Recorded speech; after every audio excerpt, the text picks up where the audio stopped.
갑니다. 700쪽 독립협회 봅니다. 창립. 아간 파천 이후에 친러 내각이 수립되면서 연령왕의 이권 침탈이 본격화됩니다. 여기서 철도, 광산, 목재라고 해놨는데 여기서는 일단 정치사니까 대충 이렇게 보지만 어디 가면 이게 굉장히 중요해져요. 경제사에 가면 구체적으로 어떤 나라가 어떤 걸 빼앗아 갔는가. 자, 그럼 뭐 복습을 어떻게 해야 될 것 같아요? 경제사 가서 그걸 배운 다음에 경제사에서는 다 써져 있지. 근데 정치사에 오면 이게 안 써져 있지. 어떻게 해? 정치사에 와서 어떻게 한번 써보는 겁니다. 그런 식으로 이제 하면 정치 경제를 따로 하는 게 아니라 한 번에 이제 복습이 될 수 있거든요. 그러나 일본과 러시아의 세력 균형이죠. 러시아 영향이 중대되면서 일본 군대 조선 주둔 세력 균형 속에서 이제 아간 파천이죠. 어부질이죠. 서대필이 귀국. 정동 구락부. 자, 정동은 어디야? 서대문 쪽에 있는 그 동네가 정동이잖아. 구락부는 뭐야? 클럽. 일본 애들이 CLUB 클럽 발음을 못해서 구락부라고 하는 거야. 그래서 YMCA 구락부. 요 시대에 구락부라는 표현이 많이 나오는 게 일본 애들 때문에 발음이 정말 구리잖아. 그래서 구락부 이렇게 되는 거야. 몰랐어? 오빠는 모르는 거 없는데. 정동 구락부를 통해 국내 인사와 연결되어 1895년 12월에 귀국합니다. 1895년 12월에 귀국하는 이유 아시겠죠? 을미사변 이후에 귀국한다는 얘기죠. 정부, 정동파 내각, 서대필에게 중추원 고문으로 임명합니다. 외국인이니까. 그러니까 서대필은 독립협회 회장이 될 수가 없어요. 외국인이기 때문에. 고문입니다. 독립협회에서도. 정부 중추원 고문에 임명했고요. 독립신문 창간하고요. 배제학당의 협성회를 조직하기도 합니다. 그래서 나중에 협성회, 회보 이런 것도 나오고요. 이게 일간지로 발전합니다. 창립, 주체, 서재필. 자, 미국 사람입니다. 윤치호. 훗날에 무슨 파가 되죠? 친일파가 되죠. 이상제, 남궁호. 이상제는요, 뭐로 유명한 사람이야? 나중에 1920년에 이분이, 이 양반이 1850년생이야. 그러니까 이때 나이가 벌써 40대 후반인데 독립협회 활동을 20대처럼 열심히 하시고요. 나중에 이분이 뭐하냐? 1920년에 조선교육회 만드신 분이야. 조선교육회. 뭐 하겠어요? 나중에 애국개몽운동도 하고 70대에 뭐 하는 거야 이제? 밀립대학 설립운동. 이런 거 하신 분이 바로 이상제 선생이고, 그리고 1927년에 신간회가 만들어지죠. 신간회 초대 회장이 이상제 선생입니다. 왜냐면 신간회 초대 회장은 아무나 하는 게 아니에요. 왠지 알겠죠? 민족주의 계열로부터도 존경받아야 되고 사회주의 계열로부터도 존경받아야 되지 않을까요? 그런 사람 구하기가 정말 힘들거든요. 이상제 알아두셔야 되고요. 남궁업 뒤에 또 나옵니다. 그때 보기로 하죠. 개혁사상을 가진 지식인들을 지도부로 하고 자본주의 열강의 침략과 지배층의 압제에 불만을 가진 시민층을 주요 구성합니다. 회장 안경수, 그리고 이완용, 윤치호. 결론은 다 무슨 파야? 친일파. 위원장 이완용. 다 얘기했잖아. 서재필은 고문을 할 수밖에 없다 그랬잖아. 외국인이기 때문에. 참여계층, 시민, 학생, 노동자, 여성 등 광범위한 사회계층입니다. 활동, 민중계모활동. 민중의 힘에 의한 자주화, 개혁만이 올바른 개혁이라 믿었다. 이게 중요한 건 뭐라고요? 근대화를 하는데 누구 힘으로? 민중. 그래서 민중을 계몽해야 되겠죠. 이전의 개화운동들이 실패한 이유를 민중의 지지가 없었기 때문이라 생각하여 우선적으로 민중을 일깨우는 운동을 벌입니다. 자, 동일신문 발간합니다. 1896년 순한글, 그리고 영문의 동일신문, 최초의 민간신문으로 정부의 지원 아래 서재필이 창간한다. 외웁니다. 정부의 지원 말씀드렸고요. 그래서 이건 시험에 안 나오겠지만 지금도 그래서 4월 7일이 신문의 날이에요. 4월 7일이 신문의 날인 이유는 독립신문을 기념해서 그런 겁니다. 자주 독립의식 고취한다. 국민의 성금을 모아 영어문 자리에 모한다. 독립문 거립합니다. 외웁니다. 1897년 독립문. 자, 뭘 모방했죠? 프랑스 파리에 가면 무슨 문이 있다고요? 개선문을 모방합니다. 근대 건축물 중에서 굉장히 중요한 게 독립문입니다. 외우셔야 됩니다. 또 하나 중요한 게 1898년에 완공된 뭐 했다고요? 명동 성당이 있다고 했죠. 명동 성당은 무슨 양식? 고딕 양식. 고딕 양식 특징이 뭐야? 하나님께, 중세 고딕은 하나님께 가까이 가야잖아. 뾰족한 뭐야? 첨탑. 큰 규모의 뾰족한 첨탑이 특징이잖아요. 모화관을 독립관으로 개소하는 등 자주 독립의식을 고취합니다. 다음 자유민권, 강연의 토론에 개최하죠. 자, 조선의 급선무는 인민의 교육이다. 그다음에 신문과 잡지의 발간 등을 통해서 민중의 근대적 지식과 국권, 민권 사상을 높여줍니다. 활동의 변화. 동국협회와 동신문이 정부의 외세 의존 자세를 비판합니다. 그래서 동국협회 참여했던 관료들은 대부분 이탈합니다. 무슨 말인지 알겠죠? 처음에는 정부 관료도 함께 민중을 깨우치러 만든 단체인데 점점 애들이 어때요? 깨우쳐지니까 정부의 잘못이 어때요? 비판할 수밖에 없겠지. 왜? 아간 파천. 그리고 그 이후에 아간 파천 돌아와서도 대외 의존적인 경향을 보이니까 고종이. 그래서 독립협회는 오히려 민중 속에 뿌리를 내립니다. 이제. 그래서 광범한 사회 계층의 지지를 받아 민중의 기반을 둔 사회 단체로 발전하면서 이제 구체적인 이제 자주 국권운동, 이권 침탈에서지 아관 파천이 러시아의 간섭과 열강 이권 침탈이 점점 심해지자 만여 명의 서울 시민과 학생들을 종로 광장에 모아서 만민공동회 외웁니다. 만민공동회에 나오면 무조건 몇 년입니까? 1898년입니다. 외우세요. 만민공동회는 무조건 몇 년이다. 외우세요. 1898년이야. 1차가 3월달이었고 3차가 10월이라고 했잖아. 그래서 만민공동회에 나오면 1898년이고 1898년이 민중들의 정치의식이 의사표현이 길거리에서 가장 광장에서 엄청나게 표현되는 거야. 근데 사람들이 매번 이게 모이기는 쉽지 않잖아요. 그래서 이걸 수렴해보자. 그래서 뭐가 만들어질까? 이 무렵에 언론사가 만들어집니다. 그래서 뭐가 만들어져? 황성신문이나 제국신문이 둘 다 1898년에 만들어지는 거야. 근데 황성신문은 순 한글이 아니라 국한문 혼용체로 합니다. 그래서 누구야? 양반 유생들 중심으로 대상으로 하는 거고, 반면에 제국신문은 뭐야? 순한글에서 부녀자와 민중을 대상으로 했거든요. 이 이유가 있는 겁니다. 그래서 만민공동회를 열고 러시아의 침략 정책을 규탄한 뒤 나라의 자주동국권을 지키자는 결의안을 정부에 건의하기도 합니다. 자, 왼쪽에 날개에 보면 아관 파천 나왔죠. 임금이 경복궁을 나갔다. 이범진, 이윤용 등이 임금을 아라사공사관 옮겼다. 김홍집과 정병하 등은 백성들에게 살해되었고 6.17 조희연 등은 달아났다. 엄상구 울면서 오늘 저녁에 별난이 일어날 기미가 있으니 궁 밖으로 피하자고 호소했고 임금도 놀라 그 말을 따르지 않을 수 없었던 것이다. 엄상구이 누구냐면 엄비라고 하죠. 네. 명성황후 죽은 다음에 고종의 여자가 되는 게 바로 엄비, 엄상구입니다. 시험 안 나옵니다. 걱정 마시고요. 중요한 건 임금이 경복궁을 나갔다. 왜? 경복궁에서 누가 죽었어? 부인이 죽었잖아. 을미사변. 그래서 러시아 공사관을 갔다. 아관 파천입니다. 정동구락부. 나머지 구한말 서울 정동에 있던 유럽과 미국인 조선의 개화파 중심의 사교 모임이야. 1894년 사교와 친목 등 비정치적인 성격을 표방하면서 설득했다. 정동은 미국, 러시아, 영국 등 공사관이 자리 잡고 있었고 정동구락부는 미국과 러시아 세력을 배경으로 한 새로운 정치 집단을 형성했는데 미국 공사 HB 실, 프랑스 영사 CV 플랑시. 기억나요? 플랑시 얘가 뭐 가져갔다고? 그래, 직지를 얘가 돈 주고 사서 갔다 그랬잖아. 그 플랑시.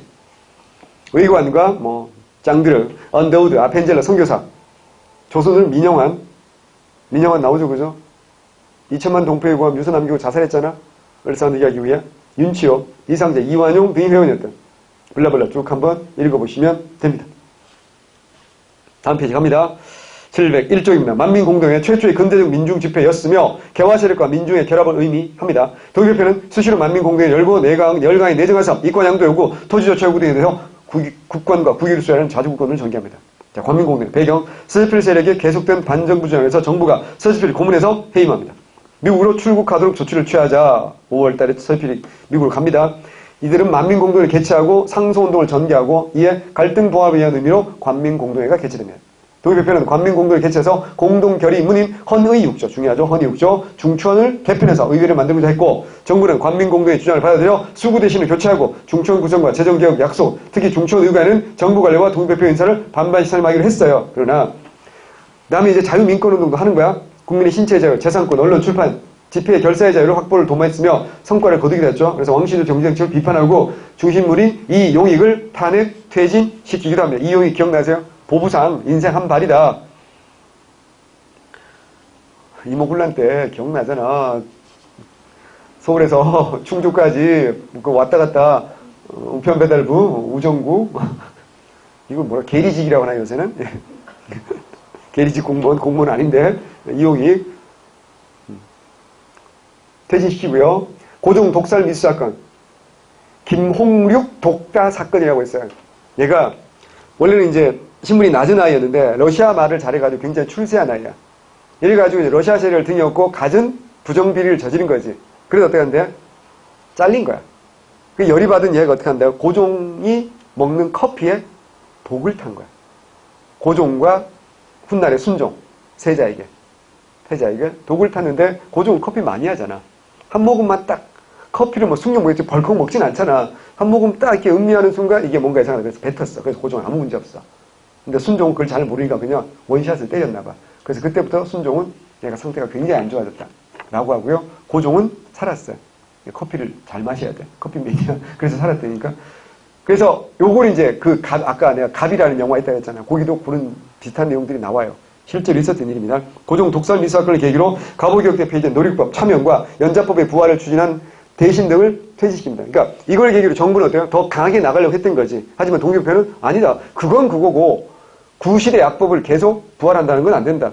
이걸 추진한 대신에 퇴직시키기도 합니다. 그리고 진보적인 박정형 내각을 수립한다 얘기했잖아. 보수 세력의 내각을 퇴직시키고 진보적인 박정형 내각이 들어섰기 때문에 뭐가 가능했다? 관민 공동회, 정부 관리와 함께하는 게 가능했죠. 국민 참정권, 국민 평등권, 국민 주권론을 바탕으로 민의를 국정에 반영해서 개혁을 추진하려는 국민 참정권 운동 전개합니다. 해상, 보수 세력의 반발.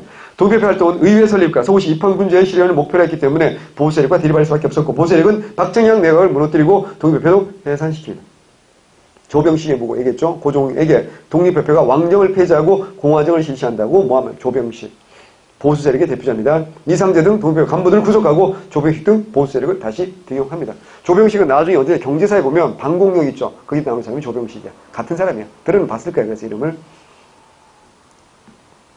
만민공동회의 한 거. 서울시민과 독립협회 회원들은 만민공동회를 열고 50여일간의 시위 농성을 통해서 독립협회 복설, 개혁내각의 수립, 의회식 중천 설치를 요구하면서 격렬한 투쟁을 벌입니다.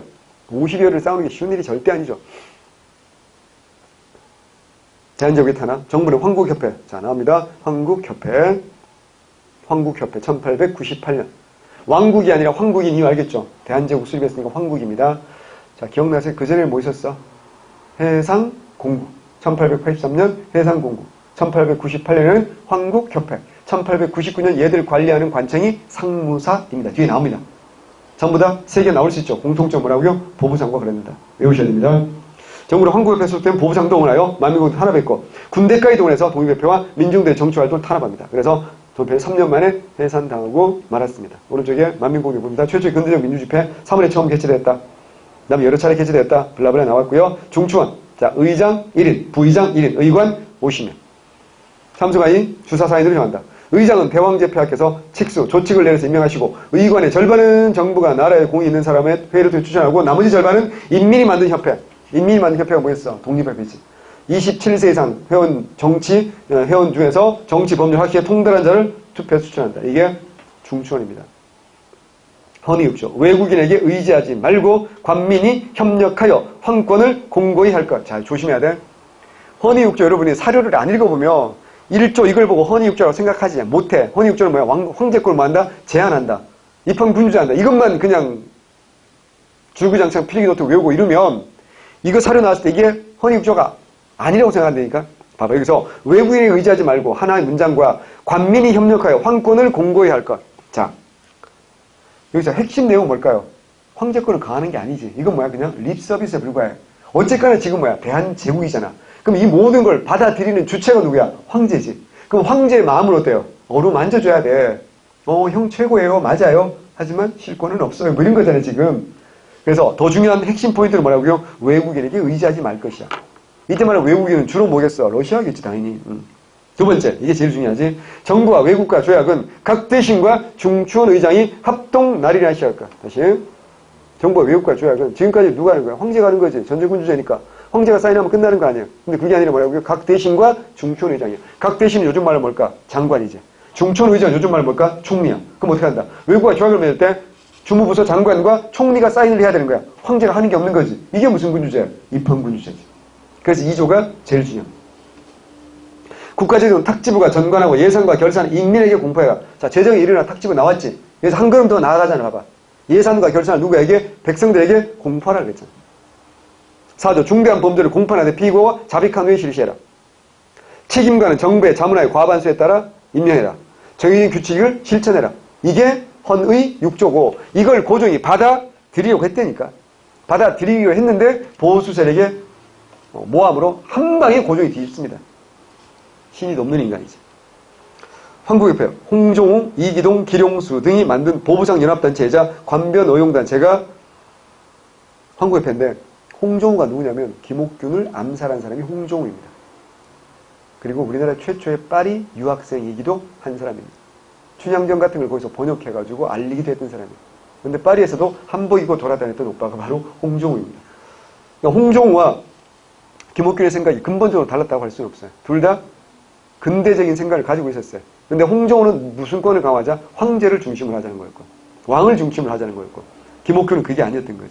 그게 차이가 있었던 거지. 그래서 세상 사람들 이 세 사람이 두목이잖아. 그래서 홍길동이라고 불렀어. 홍종우, 기령수, 이기동 이래서 홍길동 이렇게 부르게 됐다고. 그럼 반대편에 독립협회에서 얘들과 싸워야 될 거 아니야. 독립협회 일진은 누구였냐? 배제학당의 일진 출신이 있었어. 싸움 잘하는 형이 있었어. 이승만. 이승만 형이 독립협회에 아주 강경파로 활동합니다. 그러다가 구속돼서 감옥 갑니다.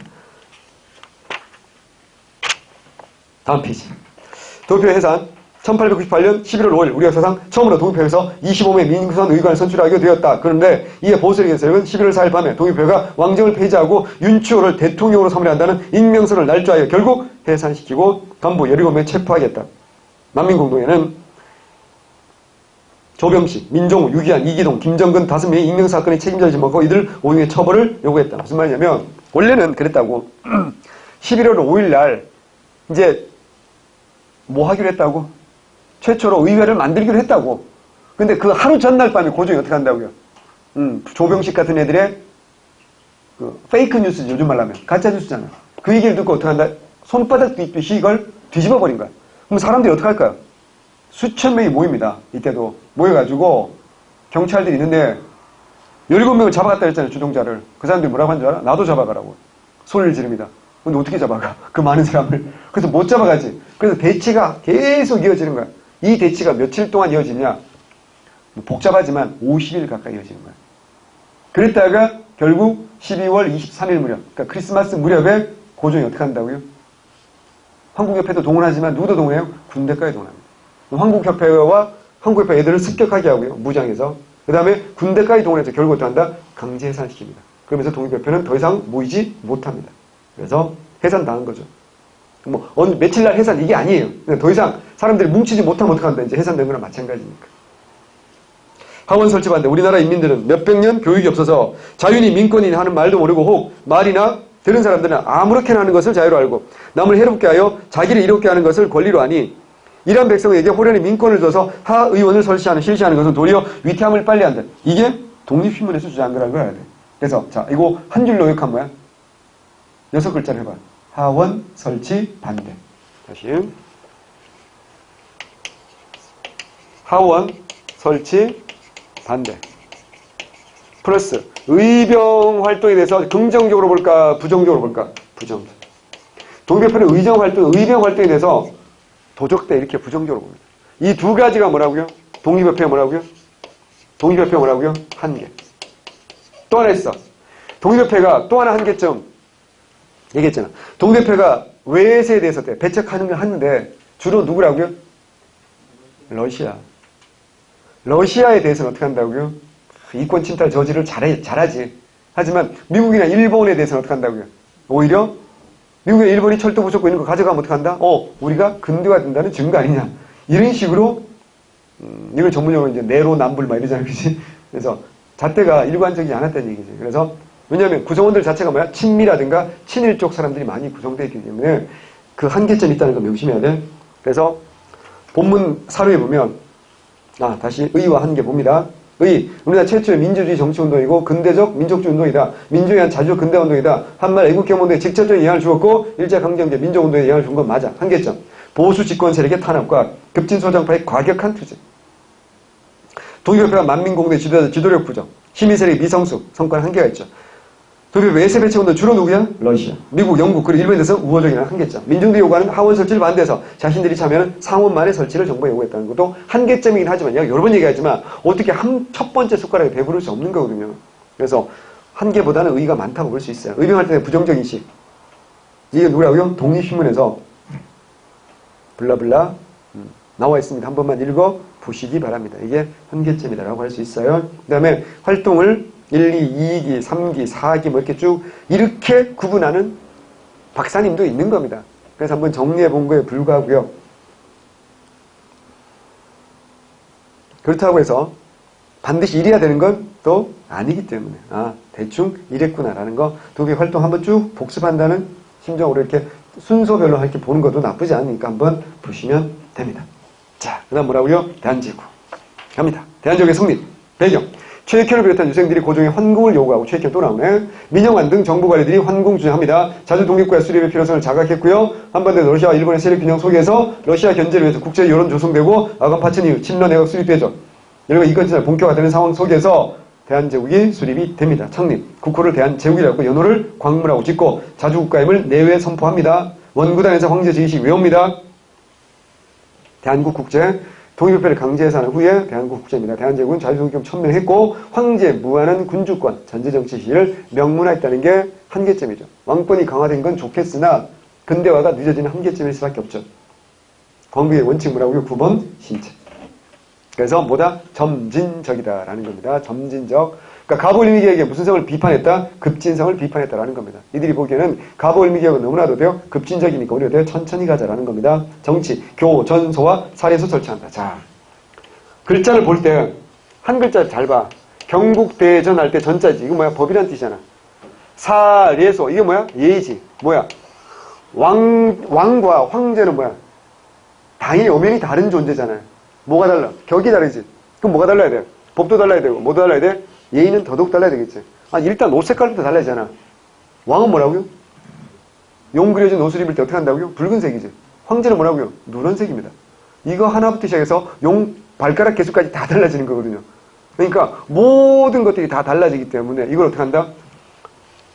당연히 이걸 신구법의 절충과 그에 관한 법전의 편찬을 위해서 중추원 내 교전소, 사례소 설치해야 됩니다. 두 번째 대한국 국제 말씀드렸죠. 황제가 육해군 통수권, 입법권, 행정권, 사법권, 외교권 모두 장악하는 전제군제. 자, 국내부와 내장원을 확대한다. 기억나죠? 원래 내장사로 출발했다가 내장원 1899년 내장원인데 국내부와 내장원을 확대한다는 게 무슨 말인지 알아야 돼. 국내부는요 뭐랑 구별해야 돼? 의정부와 국내부였잖아. 원래 가보개혁 때는 뭐의 힘이 강화되는 거야? 의정부의 힘이 강화되는 거지. 국내부 힘은 약화되는 거지. 왜? 왕실 사업을 어떻게 한다고요?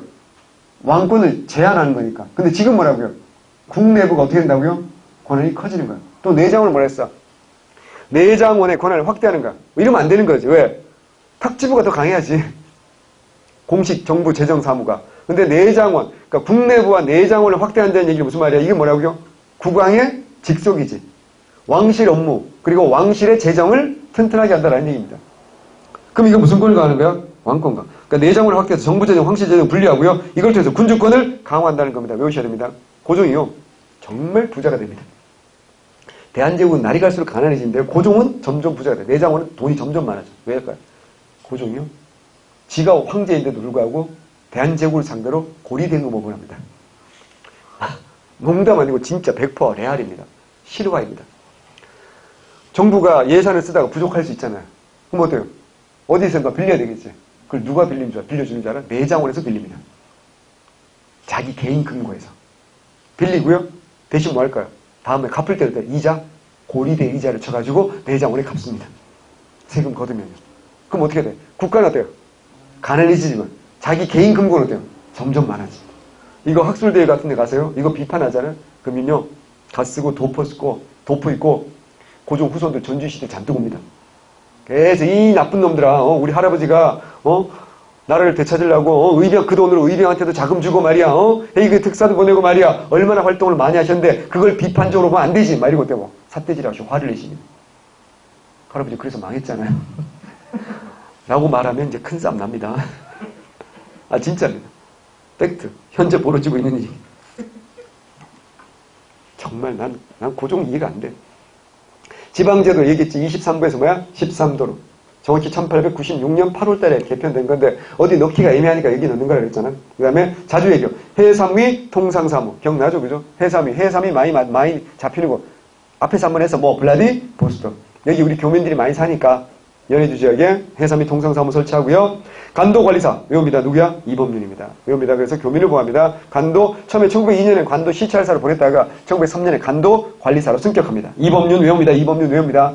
중요하신 분입니다. 경운궁을 정궁으로 삼고 외워야 돼. 대한제국의 정궁으로 삼았다는 얘기야. 다시 대한제국의 정궁은 어디라고요? 경운궁입니다. 다른 말로 정궁을 다른 말로 뭐라고 해? 에이 뭐라 그랬어? 법궁. 법궁과 대비되는 게 뭐라고? 이궁 그랬잖아. 기억나죠? 그죠?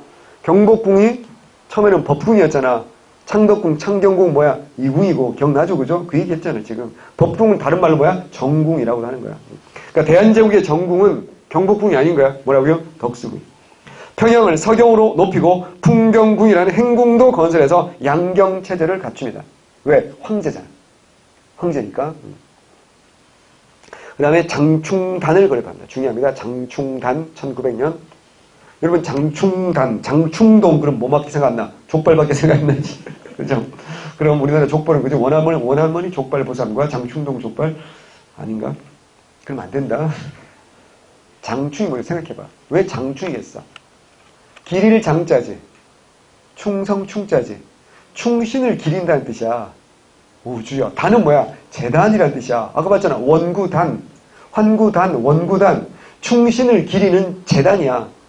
그러니까 요즘 말은 뭐야? 국립 현충원의 역할을 하는 거야. 장충단은 을미사변과 이모군란 때 순사한 충신과 열사 이런 사람을 제사 지내는 거. 있잖아. 홍경훈이라든가 뭐 이런 사람들 있잖아. 이런 사람들 제사 지내는 충신들 제사 이게 뭐야? 장충단입니다. 외우셔야 돼. 1900년. 지금도 거기 이제 공원 있잖아요. 그 동국대에 있는 그쪽 그 남산 끝자락에 있다고. 그 유관순 맞아요. 가봤어요? 어떻게 알아요? 훌륭하다. 예. 맞아요. 3.1운동 기념탑도 있고요. 예. 맞습니다. 예. 훌륭하다. 언니는 아는 게 많아. 너 빨리 언니 따라다녀야 돼. 자. 근데 이걸 훼손하죠. 누가 훼손할까? 일본 놈들이 훼손합니다. 그래서 방문사라고 2등 방문 사당도 만들어버리고요. 거의 각종 유흥시설 이런 거 만들어가지고 완전히 성질을 훼손해버린 겁니다. 나쁜 놈들. 장충단 외우셔야 됩니다. 이거 누가 했다고요? 대한제국입니다. 경제, 양전사업 시점인데 양지암은 설치해서 지게암은 그래서 뭐 한다? 지게 발급한다. 자, 씁니다. 양지암은 있고 뭐가 있다고요? 지게암은 있어. 이건 1898년이고 이건 1901년인데 양지암은 뭐 하는 거야? 뭘 고민해? 얘는 양전사업을 하는 거야. 그럼 지게암은 뭐 할까요? 지게를 발급하겠지. 무슨 말인지 아시겠어요? 양지암은 양전사업을 하는 거고요. 지게암은 뭐야? 지게를 발급해. 그럼 어떻게 오답을 만들까? 양지암은에서 뭐야? 지게를 발급했다. OX야. X야. 지게 발급은 어디서 한다고요? 지게암은에서 합니다. 그러다가 1902년에 양지암은이 지게암은에 흡수됩니다. 그래서 얘는 어때요? 지게암은으로 통합됩니다. 그래서 지게 발급하는 거야. 자, 우리 기억나잖아. 조선시대는 20년마다 원칙적으로 뭐 해야 된다? 양전사업 해야 된다 그랬잖아. 양전사업에서 뭐 한다? 토지대장 뭘 만들어? 양안을 작성한다라고 했더니 기억나죠? 그죠? 그걸 하기 위해서 뭐 양지암은이 오해하면 안 되고 이때 말하는 암은은 임시기구로 만든 거예요. 이걸 위해서. 그러니까 또 착각한다. 또 원래 6조가 8암은 됐고 8암은이 7부로 바뀌었으니까 암은을 없애야 되는 거 아닌가요? 그거는 정부의 공식 행정부서였던 거고 요거는 특별한 목적으로 다시 만든 거죠. 요거는 영원히 있는 게 아니지. 일시적으로 특별한 목적으로 만든 거야. 그래서 양지암은 1898년 만들어지고요. 양전사업을 합니다.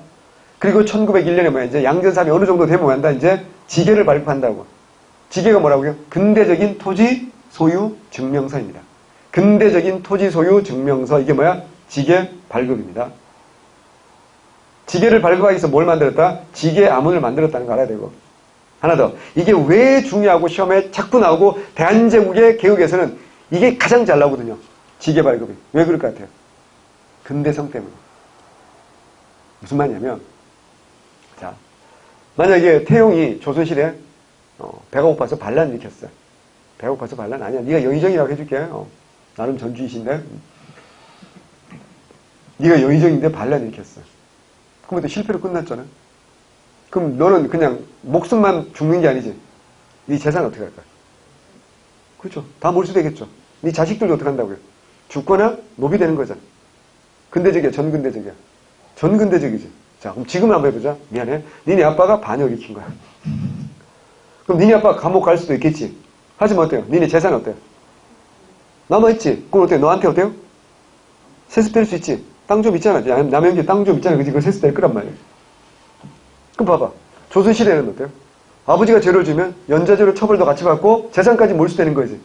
그러니까 토지에 대해서 어떻게 한다? 근대적인 소유권이 어때요? 성립하지 않았다고 할 수 있지. 근데 지기의 발급은 뭐라고요? 근대적인 토지 증명서를 발급하는 거야. 그래서 이제 더 이상 아버지가 죄를 지어도 아버지가 반역을 하더라도 형벌과 그러니까 형법과 민법은 엄밀하게 나눠지는 거니까. 물론 그 돈을 가지고 돈을 모으고 이 돈으로 뭐 반역을 하려는 자금을 샀다 뭐 이러면 또 상황은 달라지겠지만 그게 아니라면 당연히 사유재산권은 보호받아야 되지. 어떤 성격이 강해진 거야? 근대성이 강해진 거지. 그래서 뭐가? 대한제국을 강조할 때 대한제국의 근대성이라는 게 사실 별로 우리 눈에 보이는 게 별로 없잖아요. 그 중에 우리가 시험에 낼 만한 가장 중요한 게 뭐라고요? 지계발부대. 그래서 시험이 굉장히 잘 납니다. 하지만 양전사업은 전국적으로 다 했을까 못했을까? 못합니다. 전국 완료를 못했다는 게 일부 지역만 했다는 거 아니다. 일부 지역만. 러일 전쟁을 어떻게 한다? 중단됩니다. 그래서 전국적으로 했다. 완료했다고 그게 또 틀린 말이야. 오답으로 잘 만들어요. 외워야 돼. 그래서 이제 재경수익 근대와 근대적 토지 소유권 보장 노력했고요. 완료되지 못하고 러일 전쟁으로 중단되었다라는 겁니다. 외우셔야 되고요. 그 다음에 식산흥업이야. 식산은 뭐겠어? 근대적인 산업을 심는 게 식산이야. 흥업은 근대적인 산업을 일으키는 게 흥업이야. 그래서 근대적인 공장 만든 거야. 섬유, 운수, 광업, 철도, 금융 분야에서 근대적 공장과 회사 설립 지원합니다. 그래서 전화, 전차, 철도 등 통신, 교통시 확경인데 요거 어디 나올까요? 요거는 문화사에서 아주 자세히 나오겠죠. 그래서 외우셔야 되는데 일단은 이렇게만 볼게요. 한청통상조화 이거 앞에서 말씀드렸죠. 사대적 성격을 갖춘 기존의 조청성민 수령무역 장벽을 파기하고 재체결함으로써 중국과의 대등한 자유국이 시작됐고 상무사 말씀드렸죠. 상업과 국제무역 그리고 보부상. 그래서 이제 뭐라고 했어? 1883년에 해상공국과 1898년에 황국협회 그리고 1899년에 상무사 공통점 누구 관리하는 거라고요? 보부상 이어집니다. 그 다음에 서북철도국도 1902년에 만들어서 경의선 부설을 위해서 국내부에 설치했지만 결국 경의선 부설은 실패합니다. 이거 경의선은 워낙 복잡하니까 제가 철도할 때 다시 한번 설명드릴 거니까 일단 그렇게 마시고 서북쪽. 왜 서북인지 알겠죠? 서울 서쪽 북쪽 철도잖아. 그래서 경의선이라는 걸 알 수 있어. 1900년 파리 만국 박람회에 참여하기도 합니다. 그래서 국제사와 교류를 목적으로 이런 것도 했다는 거. 이게 웃기는 말 같지만 뭐 이런 거 알아야 되나 싶지만 이게 전부 다 돼요. 기출문제 선택지로 나온 적이 있다는 거 아셔야 됩니다. 군사 원수부 설치. 대원수인 황제가 군부 위에서 직접 군령권을 장악합니다. 중요하죠. 예. 그럼 지금까지 어때요? 군령권은 뭐야? 군부 대신이 장악하고 있다는 얘기 아니야. 이제 황제가 모든 군사권을 직접 관할한다는 얘기입니다. 그래서 대원수. 원수부 설치하고요. 그 다음에 군주권을 강화합니다. 러일 전쟁에서 승리한 일본에 의해서 1905년에 원수부는 폐지됩니다. 무슨 말 얘기했죠? 일본은 조선을 먹어야 되는데 황제권 어때요? 약화시키니까. 모든 군령권이 다시 군부로 이관됩니다. 황제권 약화를 목적으로. 그 다음에 친위대와 지휘대. 친위대와 시위대는 중앙군이고요. 진위대는 뭐야? 지방군이죠. 다시 친위대. 기억나죠? 친위대와 진위대는 이미 을미기역 때 생겼잖아요. 그죠? 친위대 그리고 뭐야? 시위대. 중앙군과 진위대 증가하고요. 장교 육성을 위한 무관학교도 설립합니다. 무관학교, 육군 무관학교 만듭니다. 육군 무관학교 요즘 말로 뭐겠습니까? 육사입니다. 육사. 징병제 실시에 의한 조칙을 발표하게 됐죠. 조칙만 발표했어요. 그리고 양무호라든가 광제호 같은 군함을 구입하기도 합니다. 양무호 골때립니다. 미쓰이라는 회사가요. 에도시대 포목 옷감 팔아서 떼돈 번 재벌이거든요. 이 미쓰이가 석탄 운반선으로 이걸 샀어요. 25만 원 주고 산 거야. 그리고 9년을 썼어. 완전 중고품이지. 10년에 썼잖아, 배를. 그럼 우리나라에 팔았어. 얼마에 사야 돼? 10만 원쯤, 야, 저도 그렇게 적정하다고 봅니다. 예. 우리 얼마에 산 줄 아세요? 55만 원에 샀어요. 자, 미쓰이가 버린 이유가 있겠죠. 너무 기름을 많이 먹어서. 이렇게 수익이 잘 안 난다 이래가지고 버렸는데 그게 석탄 운반선이잖아. 군함이 아니야. 우리 뭘 목적으로 산 거야? 군함 목적으로 산 거야. 그래서 25만 원짜리를 55만 원 주고 샀고요. 그리고 이제 개조를 해야 될 거 아니야. 군함으로. 대포도 달고 해야 될 거 아니야. 돈 쏟아붓겠죠. 문제는 뭔지 알아? 러일 전쟁 터지자 일본이 징발을 갑니다. 그래서 대한제국을 위해서 대포 한 발도 쏴보지 못한 군함이 양모야. 그럼 여기서 난 정말 궁금한 게 어떤 미친 또라이가 25만 원 주고 산 걸 10년 쓴 9년 쓴 중고인데 55만 원을 줬을까? 바보에서 줬을까? 아니겠지. 이런 걸 네 글자로 뭐라고 해요? 방산비리 이런 거 아니야? 방산비리가 지금만 있을 것 같아요? 왜 우리나라 국방부 USB 하나면 100만 원 넘게 주고 사고 막 이랬잖아요. 옛날에 몇 년 전에. 그 USB는 도대체 몇 테라일까? 난 너무 궁금해. 그 무한대 저장 공간에 있는 건가? 이런 거 보면 정말 한심하기도 하죠. 교육, 중학교 관제를 공부합니다. 한성중학교 쓰세요. 1900년. 이거 한성중학교. 여기 오늘날 경기중고등학교입니다. 그럼 한성중학교가 왜 필요하냐? 기억 안 나? 1895년에 뭘 만들었어? 소학교. 그럼 생각해봐. 소학교 애들이 어디 졸업을 하지. 졸업하면 어떻게 해야 돼 이제? 집으로 할 수 없지. 어디 가야 돼? 중학교로 가야 될 거 아니야. 그래서 뭐야? 한성중학교 만든 거야. 이것도 대한제국과 관련된 거라는 거 아셔야 됩니다. 그 다음에 기술 실업교육을 강조해서 의학교, 상공학교, 외부학교 설립하고요. 유학생도 파견한다. 자, 오른쪽 연호정리. 요건 제가 아까 했으니까 됐고요. 해삼이 얘기했고요. 한청통상조약 됐고요. 자, 고종의 군적 요거 서울시에서 한번 나온 적이 있어요. 순서를 한번 물었거든요. 봅시다. 연무공원, 해군제 도입했고요. 육군보건학교도 만들었고요. 원수부, 그 다음에 징병제를 위한 조칙 발표했고, 신식군함 무기, 양모, 광모 만들기도 구입하기도 했고, 침대, 진입 이런 거 증강했다. 이게 뭐야? 고종의 군제개혁입니다.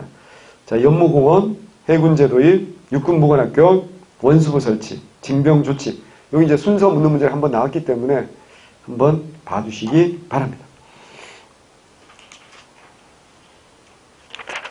자, 그 다음에 법무개혁 성과와 한계 갑니다.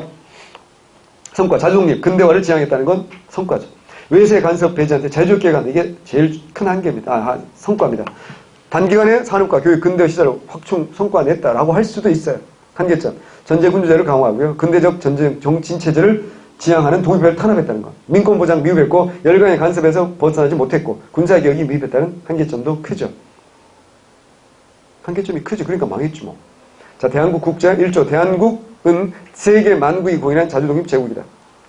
2조. 대한국 정치는 만세불변의 전제정치다. 뭐가 제일 중요해? 3조. 대한국 대왕제는 무한한 군권을 누린다. 이게 제일 핵심입니다. 한 줄 나오면 이게 나옵니다. 육해군을 통솔한다. 법률 제정하고 반포 집행 명하고 대사 특사 감염을 행정각부를 관제하고 행피한 칙령을 하면 벌벌벌. 봐봐 이거. 내가 아까 이게 헌법은 얘기했잖아. 인민의 권리를 표방하고 그 인민의 권리를 어떻게 잘 실현할까라는 제도를 만드는 게 그게 헌법이라고 했잖아. 근데 그게 하나도 없지. 전부 다 뭐라고? 황제권만 강조하고 있지. 한계점이지. 직위발급. 봅니다. 각 지방 군수 중에서 중국과 서양의 산수를 잘 알고 산수, 업적이 현저한 자를 뽑아서 그도의 양무, 감리를 임명하여 실무자를 양성하게 하고 이들을 알고 해당 군에서 양전을 시험하. 양전을 해야지 뭐 한다 그랬어. 양안을 만들고 그래야 뭐 한다? 지계를 발급할 수 있잖아. 산림, 토지, 전답, 가구 소유주가 관계가 뭐라고요? 지계입니다. 발급받지 않았다가 적발되었을 때는 가격의 10분의 1은 벌금을 물리고 관계를 발급한다. 무슨 말인지 아시겠죠? 이게 뭐라고요? 지계, 발급, 지계. 원수부 1890년에 설치된 황제제의 통수기관. 황제가 대원수, 황태자가 원수. 그래서 제1관 1조. 원수부는 국방과 용병에 관한 군사에 관한 각하의 명령을 관장하는 특별히 세운 권한을 가지고 군부와 경외의 각 부대를 지휘 감독한다. 모든 명령은 대원수 폐하가 원수 전하를 경유하여 전달한다. 원수부는 황궁 내에 설치한다. 블라블라블라. 그러니까 기존에 있는 군부가 있는데 군부 위에 어떻게 한다? 원수부를 설치해서 모든 군사권을 황제가 직접 한다. 라는 겁니다. 외워야 돼? 1899년. 1899년은 고종 입장에서는 하마터면 어떻게 해요? 1898년. 독립협회를 중심으로 하는 이 세력에게 자기 권한을 상당 부분 어때요? 뺏길 뻔했잖아. 이걸 진압하고 아니야. 이 나라는 내 거야. 라고 선언하는 게 1899년이잖아. 그 두 가지가 뭐라고요? 하나는 뭐? 대한국 국제고 또 하나는 뭐라고요? 원수부 설치. 그래서 무조건 외우셔야 됩니다. 자, 원구단과 황궁호 왼쪽에 정리해놨으니까 한 번만 읽어보시고요. 양지아문도 정리 잘 해놨으니까 한 번만 읽어보시기 보시기 바랍니다. 맨 마지막 줄에 양지암문은 1902년에 지계암문으로 통합되다 보니 나와 있죠. 그죠? 한 번만 읽어보시면 됩니다. 자, 이제 오늘의 마지막 주제 간도와 독도입니다. 자, 이걸 눈여겨봐야 될 이유가 뭘까요? 간도와 독도는 언제든지 무슨 문제로 시사성 있는 문제로 나올 수 있기 때문에. 그래서 특히 독도 문제는 이거 말고도 어때요? 시험에 나온 게 굉장히 많아요. 그 문제풀이 할 때 다시 한번 하기로 하고요. 간도와 독도 봅니다. 간도, 역사, 청이 그들의 시조의 땅으로 중시하여. 누라치가 이 동네에서 태어났다고요. 그래서 어떻게 했다고요? 너무 신성한 곳이니까 아무도 들어가지 마. 봉에서 금지하는 지역. 그게 뭐라고요? 봉금지. 그래서 1800년 봉금이 해제됩니다. 조선 이민이 늘어나면서 18세기 국경 문제가 분쟁지가 되죠. 그래서 18세기 경나 1712년 언제? 숙종 때 백두산 정계비 기억나야 돼요. 밑에 독도 문제도 숙종 때 한번 나오죠. 누구? 안용복 1693년과 96년 이거 순서로 물을 수 있으니까 안용복이 독도 관련 활동이 백두산 정계보다 먼저예요.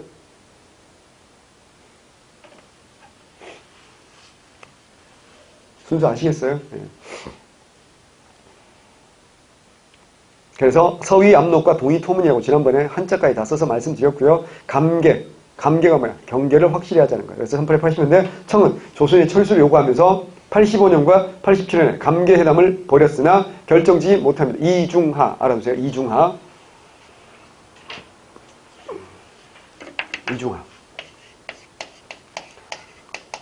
토지라는 소설을 유명하신 박경리 선생님이 이 시대에 가장 의인으로 꼽은 사람이 이중하 선생이고 우리나라에 지금 남아있는 공덕비 얘기했잖아요. 그 조평가비가 만든 쓰레기 공덕비 말고 진짜 공덕비는 어떤 사람이 만드는 거야? 마을 사람들이 정말 훌륭한 관리에게 갖다 바치는 게 아니라 마음을 모아서 돈을 조금씩 모아가지고 만드는 거잖아. 한 40여 개 남아있거든. 그중 10개가 이중하 선생 거야. 그러니까 그 정도로 이중하 선생은 그 시대에 존경받는 인물이었는데 이 형이 제일 큰 업적이 이걸로 보이는 거죠. 보세요. 1885년과 87년이야. 생각해봐. 이모군란 갑신정변 이후지. 조선에서 누구 목소리가 어마어마하게 클 때야. 청나라 목소리. 특히 어때요? 위안스카 이런 놈들 어떻게 한다고 했어 내가. 궁궐에 막 말 타고 들어가고 이 정도로 청나라 목소리가 클 때 청나라는 뭐 하고 싶어? 국경 문제를 매듭짓고 싶지 않을까? 그래서 또 이중화가 나간 거야. 근데 이중화 뭐라 했어? 내 목을 잘라줄 수는 있지만 우리 땅은 한 뼘도 줄 수 없다. 라고 버틴 사람이 바로 이중화야. 얼마나 훌륭한 공무원이야. 공무원은 이래야 되는 거지. 나 같았으면 청나라한테 뇌물 좀 받고 사인해 줬을 것 같은데. 아니면 청나라가 장첸 보내면 어떡할 거야. 그리고 바로 뇌물 안 받고 바로 사인해 주고. 아니 정말 이게 우리가 글로 보면 있잖아. 뭐 당연히 그래야지 생각하지만 막상 내가 그 위치에 가면 절대 쉬운 일이 아닙니다. 그래서 청나라는 이중화 때문에 지네들이 원하는 결과를 달성을 못한 거잖아. 그래서 이제 우리 대한제국은 어떻게 한다 이제? 관리사를 보냅니다. 대한제국 정부는 간도를 함경도로 표현시키고 왜 함경도인지 알겠죠? 함경도 위에 있잖아. 평안도가 아니라 함경도 위에 있으니까 이거 외우는 게 아니지. 위치를 딱 보면 알잖아. 오른쪽 함경도 위에 있으니까 함경도에 편입시키고 이범륜을 북간도 시차로로 임명했다가 그리고 한국주재 청국공사에게 이거 우리 땅이라고 통보하고 소유권 주장하죠. 그리고 1903년에는 간도 관리사로 파견하는 거야. 누구를? 이범륜. 그리고 이제 을사조약으로 통감부가 간도 용종에 임시 파출소를 두었고 1907년에 이걸 1906년이라고 해가지고 오답으로 낸 적도 있어. 한국 영토를 인정하고 관리하다가 일본이 청과 간도 협약을 맺어서 간도 영토를 청의 영토를 인정해줬고 대가로 안동에서 봉천까지 철도 소유권을 그리고 푸순 탄광 이용권을 청나라에 넘겨줬는데 자 외우세요. 그래서 다 필요 없어. 내가 외울 수 있게 해줄게요. 이렇게 외우는 거야. 간도는 홀수야. 3579야. 뭐 간도 관리사.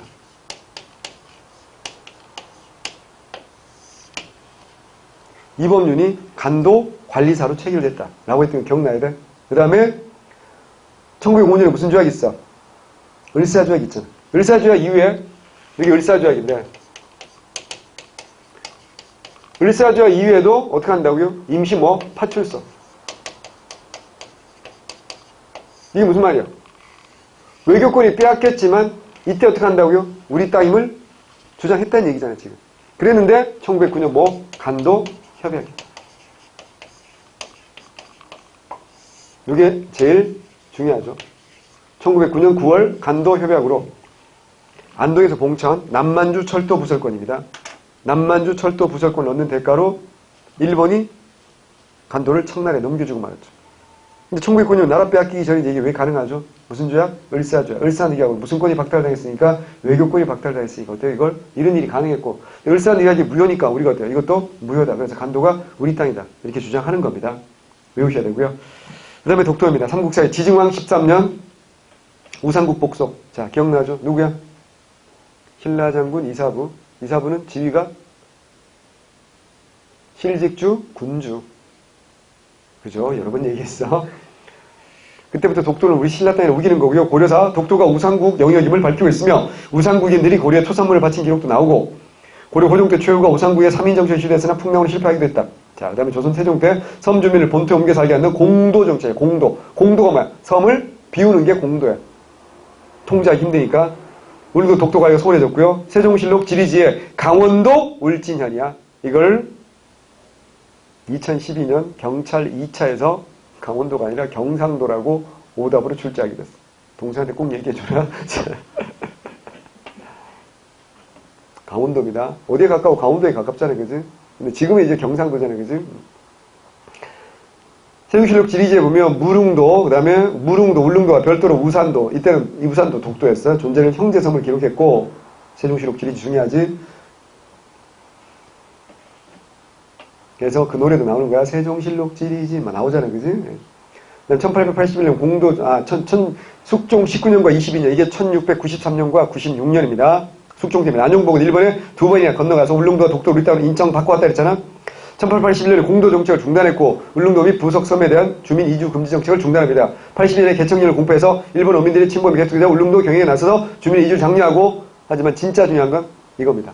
대한제국 칙령 41호.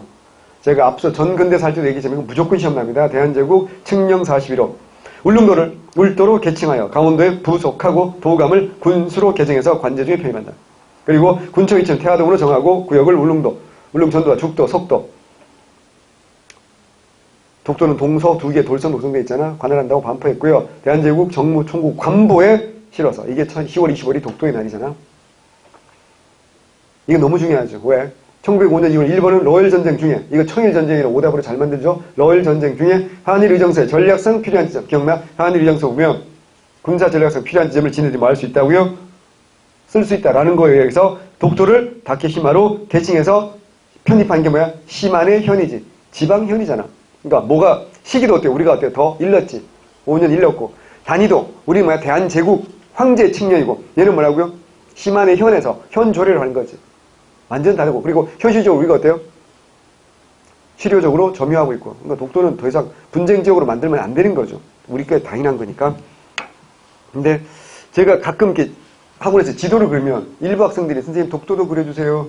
그런 친구들이 있어요. 마치 독도를 안 그리면 매국노 같은 그런 느낌? 근데 그런 식으로 따지면 우리나라 섬이 몇 개니? 백령도고 뭐 다 그려야 되는 거 아니야? 그러니까 그렇게 뭐 단순하게 생각할 게 아니라니까. 난 오히려 그 독도에 집착하는 게 오히려 더 일본의 술책에 말려드는 거 아닌가? 우리 거 당연한 건데 생각해봐. 이거 내 거잖아. 내가 여러분 볼 때마다 이거 내 거야, 내 거야, 내 거야. 이럴 이유가 뭐가 있어?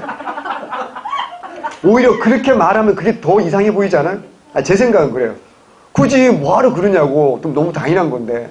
라고 생각하는데, 예. 제 생각은 그래요. 뭐 동의 안 하셔도 돼요. 자, 간도협약. 한청 양구의 국경, 도문강, 토문강, 블라블라 나와있죠. 그죠? 예. 나와있으니까 꼭 한번 읽어보시고요. 지도에서도 확인하셔야 됩니다. 한 번 더 말씀드리지만 독도 문제는 대충 이렇게 넘어가면 안 됩니다. 실전 문제를 통해가지고 더욱더 자세하게 한번 정리를 해보도록 하겠습니다. 예, 더하면 반란이 일어날 것 같고 밀란이 발생할 것 같으므로 오늘은 여기에서 아니요. 제가 힘들어서요. 예. 허리도 뒤틀리고 목소리도 이제 갈라지고 화면을 보면 피부도 점점 더 칙칙해지고 있을 겁니다. 그래서 이제 그만하고요. 다음 주에 이제 손수건 준비해 와서 나라가 망해야 되니까 그래서 이제 곧 끝납니다. 이제 곧 끝나고 다시 이제 독립운동사 들어가도록 하겠습니다. 너무너무 하루 종일 수고하셨고요. 다음 시간에 뵙겠습니다. 복습하시고 숙제하시기 바랍니다. 수고했습니다. 감사합니다.